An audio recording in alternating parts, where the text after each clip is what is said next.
बुद्धं शरणं गच्छामि, धम्मं शरणं गच्छामि, संघं शरणं गच्छामि।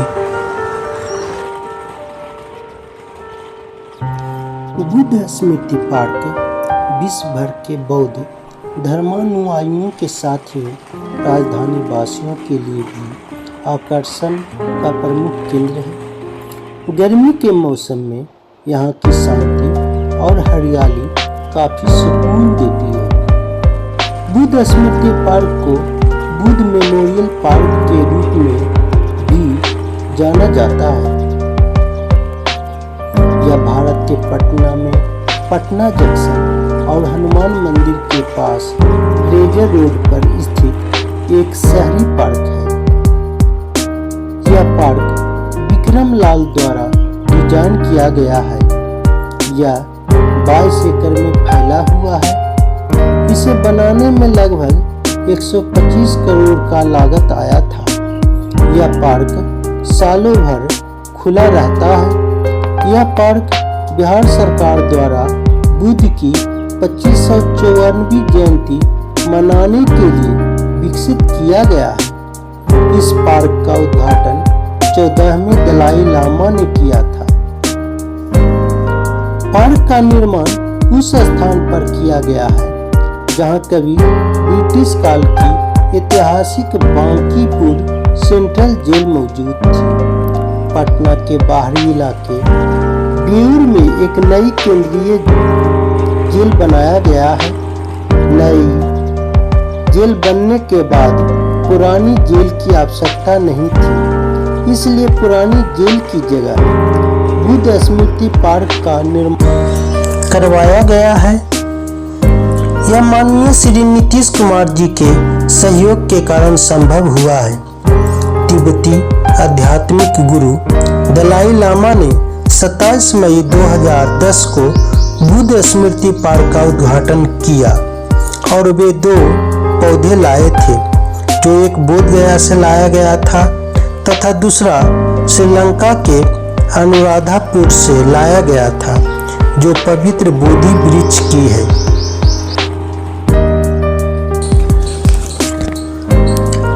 माना जाता है कि बोध गया में मूल महाबोधि वृक्ष की एक शाखा को सम्राट अशोक के पुत्र महेंद्र द्वारा श्रीलंका में अनुराधापुर ले गए थे।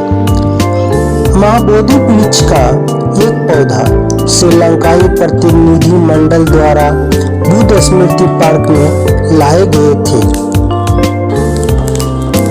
इस पार्क का केंद्रीय आकर्षण स्तूप है, जिसे पार्क के बीच में स्थित 200 फीट ऊंचा पाटलिपुत्र करुणा स्तूप के नाम से जाना जाता है।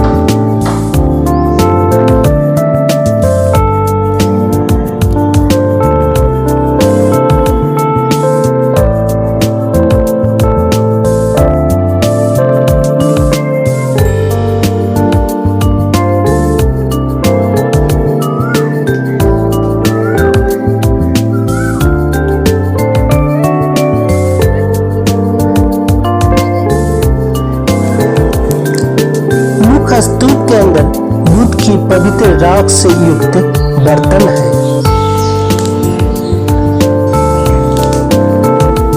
पार्क में एक संग्रहालय भी है, जहां जापान, म्यांमार, दक्षिण कोरिया, श्रीलंका और थाईलैंड के बौद्ध अवशेष स्थापित किए गए हैं।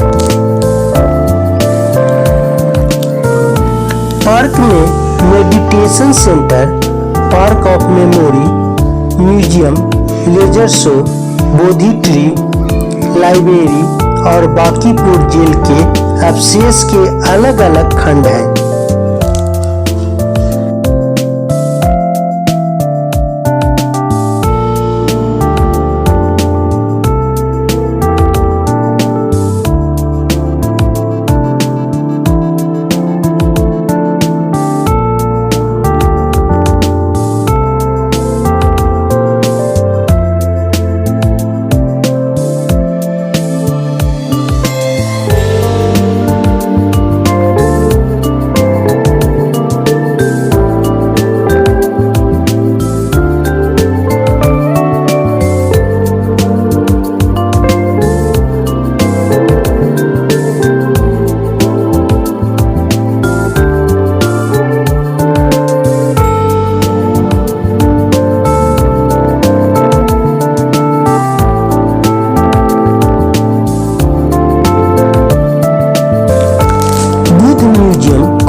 यह सहसा बराबर की गुफाओं की याद दिलाता है। इसमें बुद्ध और बौद्ध धर्म से जुड़ी वस्तुओं का प्रदर्शन किया जाता है।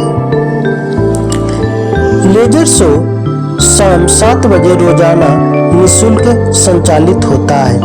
पार्क में पवित्र बोधि वृक्ष है जो श्रीलंका और बोध गया से प्राप्त हुए हैं। पार्क ऑफ मेमोरी एक खुला स्थान है जिसमें कई देशों के विशिष्ट स्तूप हैं। इसमें 5000 लोगों के बैठने की क्षमता है। गौतम बुद्ध का जन्म लुम्बिनी में 563 ईसा पूर्व हुआ था। ये इक्ष्वाकु वंशीय क्षत्रिय शाक्य कुल के थे। इनके पिता का नाम सुदोधन था तथा माता का नाम महामाया था जो कोलीय वंश से थी। माता का निधन इनके जन्म के 7 दिन बाद हो गया था। इनका पालन पोषण महाप्रजापति गौतमी ने किया। इनके बचपन का नाम सिद्धार्थ था। इनका विवाह यशोधरा नामक एक कन्या से हुआ था जिनसे इन्हें एक पुत्र की प्राप्ति हुआ था जिसका नाम राहुल था। धीरे धीरे सिद्धार्थ को संसार से विरक्ति होती चली गई। एक बार की बात है, सिद्धार्थ को मार्ग में एक वृद्ध पुरुष, एक रोगी, एक मृतक और एक सन्यासी के दर्शन हुए। इन दृश्यों को देखकर सिद्धार्थ को पूरा विश्वास हो गया कि संसार दुखों का घर है और दुखों से छुटकारा पाने का उपाय ढूंढना चाहिए। 29 वर्ष की आयु में उन्होंने अपनी पत्नी, पुत्र एवं गृह को त्याग दिए और वे सत्य के ज्ञान की खोज में निकल पड़े। इस घटना को महाभिनिष्क्रमण कहते हैं। सत्य और ज्ञान की प्राप्ति के लिए सिद्धार्थ ने अनेक साधुओं से भेंट की। गया के निकट उरुवेला नामक वन में उन्होंने अपने 5 साथियों के साथ घोर तपस्या करना शुरू किया। कठोर तपस्या और कम भोजन के कारण उनका शरीर सूख गया और काफी निर्बल हो गया, लेकिन उनके मन में शांति की प्राप्ति नहीं हुआ। इस कारण उन्होंने तपस्या भंग कर भोजन ग्रहण कर लिए, जिससे नाराज होकर उनके साथी उन्हें पथभ्रष्ट समझे और वे लोग उनसे अलग हो गए। गया नामक स्थान पर एक वट वृक्ष के नीचे बैठकर उन्होंने समाधि लगाई। वैशाख की पूर्णिमा पर 35 वर्ष की आयु में गौतम बुद्ध को ज्ञान की प्राप्ति हुई। इसी समय से वे बुद्ध कहलाने लगे।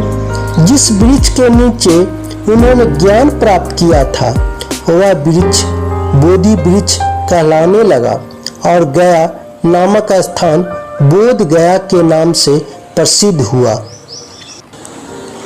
ज्ञान प्राप्ति के बाद महात्मा बुद्ध ने अपनी शिक्षाओं का प्रचार करना शुरू कर दिया। उन्होंने अपना प्रथम उपदेश सारनाथ में दिए, जिससे प्रभावित होकर वे 5 ब्राह्मण महात्मा बुद्ध के शिष्य बन गए, जो उन्हें भ्रष्ट समझकर उनका साथ छोड़कर सारनाथ चले गए थे। महाप्रजापति गौतमी, जो बुद्ध की विमाता थी, को सर्वप्रथम बौद्ध संघ में प्रवेश मिला। आनंद बुद्ध का प्रिय शिष्य था। बुद्ध आनंद को ही संबोधित करके अपने उपदेश देते थे।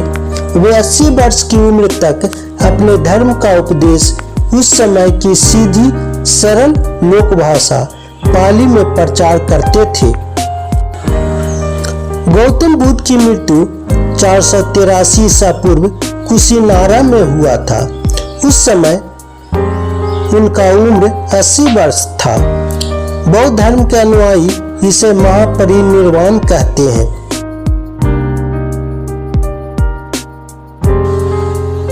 उनके मानने पर 6 दिनों तक लोग दर्शन के लिए आते रहे। 7वें दिन सबको जलाया गया।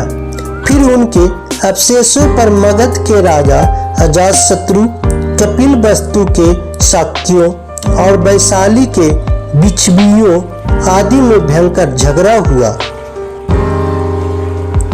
जब झगड़ा शांत नहीं हुआ तो द्रोण नामक ब्राह्मण ने समझौता करवाया कि अवशेष 8 भागों में बांट दिया जाए। ऐसा ही हुआ। 8 स्तूप 8 राज्यों में बनाकर अवशेष रखे गए। कहा जाता है कि बाद में अशोक ने उन्हें निकलवाकर 84,000 स्तूपों में बांट दिया था।